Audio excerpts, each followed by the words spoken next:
अस्सलाम वालेकुम। Welcome back to my YouTube channel and Facebook page. आप देख रहे हैं इरफान डिजिटल टॉक्स और आज की इस वीडियो में हम बात करेंगे मिशन वीज़ा के हवाले से। ये मिशन वीज़ा या इसको हम 90 डेज़ शॉर्ट टर्म वीज़ा कहते हैं, तो ये एक्चुअली है क्या? आज डिटेल के साथ इस वीडियो में इस वीज़े को डिस्कस करेंगे, इसकी क्या रिक्वायरमेंट है और कौन लोग इस वीज़े के लिए एलिजिबल हैं, और सबसे अहम चीज़ जो वीडियो के एंड पे मैं आप लोगों के साथ शेयर करूंगा वो इसके पोटेंशियल थ्रेट जो हैं वो डिटेल के साथ आपको बताऊंगा। तो इस वीज़े को लेकर आपके साथ फ्रॉड भी हो सकता है, आपने कैसे बचना है डिटेल के साथ इस वीडियो में हम डिस्कस करेंगे। तो आइए आज की वीडियो स्टार्ट करते हैं। जी दोस्तों, ये मिशन वीज़ा है क्या? सबसे पहले इसको हम जानते हैं। ये एक सीजनल वर्क परमिट है या शॉर्ट टर्म वर्क परमिट है जो किसी ख़ास टाइम के लिए, किसी सीजनल वर्क के लिए या किसी स्पेशल प्रोजेक्ट के लिए इशू किया जाता है। तो इसमें जो स्किल्ड स्टाफ हैं या अनस्किल्ड सम टाइम, लेकिन मोस्टली ये वीज़ा स्किल्ड वर्कर के लिए इशू किया जाता है, क्योंकि यहाँ पे जो सीजनल टास्क्स होते हैं या सीजनल वर्क होते हैं उसके लिए मैन पावर की ज़रूरत होती है। यहाँ पे मैन पावर की शॉर्टेज होती है, तो तब इसकी हायरिंग की जाती है। इसमें सीजनल वर्क कौन से हैं, जैसा कि आप लोग जानते हैं कि ग्लोबल विलेज, फिर मिरेकल गार्डन, और इसके अलावा आप यहाँ पे जब टूरिस्ट की जो पीक टाइम है, जो विंटर सीज़न है यहाँ का, उसमें यहाँ पे लोग आके डेजर्ट सफारी को भी एक्सप्लोर करते हैं। तो इन डिफरेंट प्रोजेक्ट्स के लिए यहाँ पे शॉर्ट टर्म जो हायरिंग है वो चाहिए होती है, तो मैन पावर की शॉर्टेज होती है। तो ऐसे प्रोजेक्ट्स की रिक्वायरमेंट के लिए इस वीज़े का इजरा शुरू किया गया है। मोहरे की तरफ से ये एक अल्टरनेट ऑप्शन है, जैसा कि यहाँ पे आके लोग 2 माह या 3 माह के विजिट वीज़े पे आके इल्लीगल काम करते थे। तो मोहरे की तरफ से इस इल्लीगल वर्क के सद्देबाब को लेकर इस मिशन वीज़े को शुरू किया गया है, ताकि यहाँ पे जो भी लोग आएँ तो वो लीगली यहाँ पे काम कर सकें। तो मोहरे की तरफ से इसकी जो अप्रूवल है वो ज़रूरी है। इसके लिए कौन अप्लाई कर सकता है, सबसे पहले बात कर लेते हैं। वो कंपनीज़ जो 100% क्लियर हैं मोहरे में, जो ब्लॉक नहीं है और जिनका WPS क्लियर है, जो थ्रू प्रॉपर चैनल स्टाफ की जो सैलरीज़ हैं वो WPS के ज़रिए ट्रांसफ़र करते हैं, तो वो कंपनीज़ एलिजिबल हैं।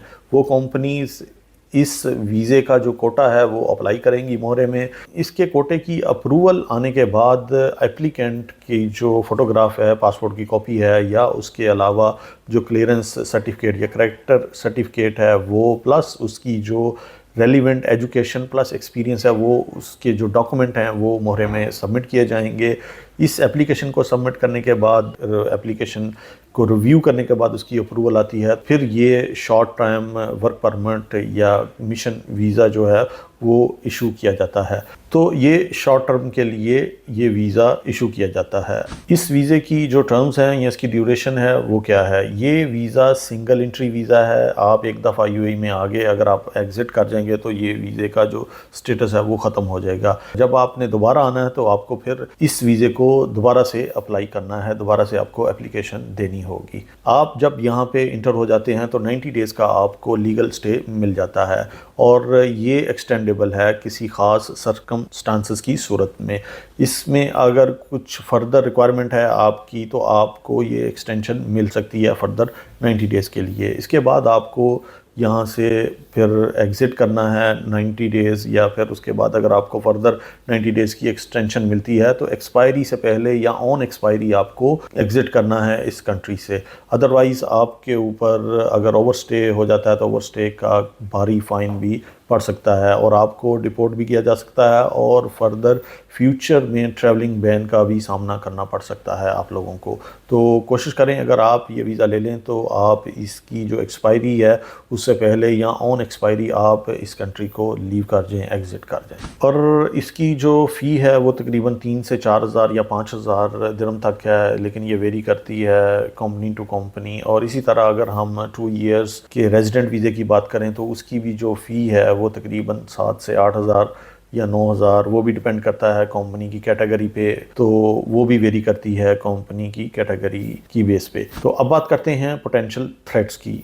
आपको कौन से पोटेंशियल تھریٹس جو ہیں وہ آپ کو فیس کرنے پڑ سکتے ہیں۔ نمبر 1، آپ کے ساتھ فراڈ بھی ہو سکتا ہے۔ وہ کس صورت میں کہ آپ کو جھانسا دیا جا سکتا ہے کہ آپ کے لیے ہم یہ ویزا اپلائی کر رہے ہیں، تو آپ سے ہو سکتا ہے کہ زیادہ فی آپ سے ڈیمانڈ کی جائے۔ تو یہاں پہ جو رانگ نمبرز ہیں، جو نام نہاد ایجنٹ ہیں، وہ آپ سے اس صورت میں بھی کھیل سکتے ہیں۔ تو اس کے علاوہ آپ سے اس 90 ڈیز کے ویزے کی کاسٹ جو ہے وہ ہو سکتا ہے 2 ایئرز کی کاسٹ کے برابر آپ سے لی جا سکتی ہے۔ آپ سے پیسہ 7 سے 8 ہزار یا 9 ہزار درہم بھی ڈیمانڈ کیا جا سکتا ہے۔ تو آپ نے ایسے رانگ نمبر سے بچنا ہے اور ہمیشہ کوشش کرنی ہے کہ ڈیسپریٹ ہو کے کوئی ایسا رانگ ڈیسیجن نہیں کرنا۔ ہمیشہ وائزلی اپنے ڈیسیجن کو پلان کریں، سوچ سمجھ کے کسی بھی ایسے ویزے کے لیے اپلائی کرنا ہے تو ساری چیزوں کو دیکھ کے پھر آپ نے اپلائی کرنا ہے، اور کوشش کریں ایسے رانگ نمبر سے بچ کے رہیں، اور ہو سکے تو کسی اچھے ایجنٹ سے یا ٹریول ایجنسی سے مشورہ کر کے پھر آپ اس ویزے کو پروسیس کر سکتے ہیں، کیونکہ یہ امپلائر ڈریون پروجیکٹ ہے، تو یہ امپلائر ہی اپلائی کرے گا آپ لوگوں کے لیے، تو کسی بھی نام نہاد ایجنٹ یا رانگ نمبر کے ہتھے چڑھنے کا فائدہ نہیں ہے۔ اور ہو سکے تو اس ویڈیو کو لازمی شیئر کیجیے گا دوستوں کے ساتھ تاکہ کسی کا بھلا ہو سکے۔